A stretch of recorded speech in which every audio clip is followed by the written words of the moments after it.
So raise your hand if you've ever had a fight or some kind of conflict with a member of your family. In the unlikely chance that you have, you'll find good company with Abram.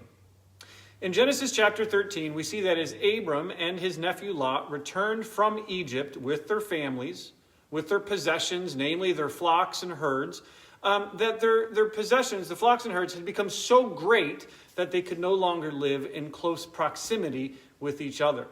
There simply was not enough water, not enough good pasture for them to coexist, if you will.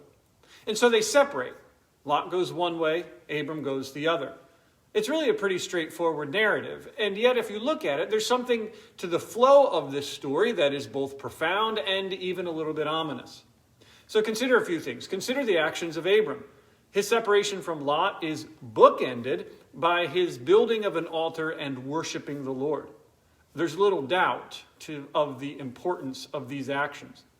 Also, as tensions grow between Abram's servants and those belonging to Lot, Abram likely or wisely realizes that a family fight would only detract from their calling and actually weaken their position in a hostile land. And so he chooses just to de-escalate the situation. Abram could have pulled rank and just told Lot to kind of shove off and find a new home. But to his credit, Abram doesn't. He actually defers to Lot, allows Lot to choose his address first.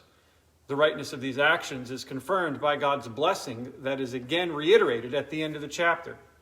On the flip side, Lot provides a sort of negative comparison to Abram. He chooses the best portion of the land for himself. But the real problem was that he aligned himself, or in doing so, he aligned himself with the wicked city of Sodom.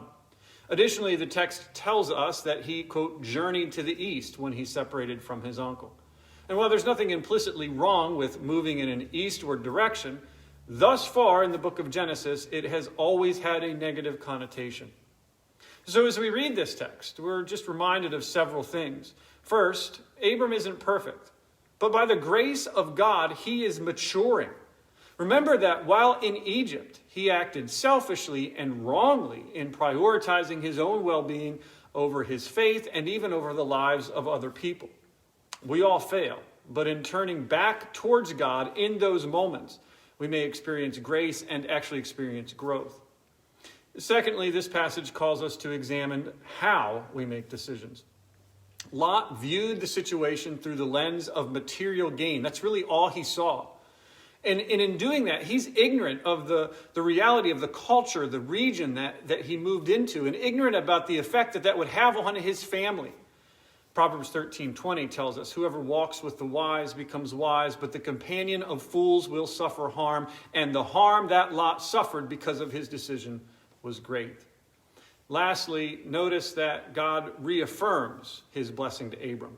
And as he does so, God instructs him to lift up his eyes and look to the east and west and south and north. And God says that everything that he sees will be given to him. Everything, including the land that Lot chose. This, of course, calls us to remember, to recognize that everything that we have ultimately is given to us by God. And that therefore, we may even be generous with our resources. For God promises abundant life and blessing now and also in eternity to those who follow him.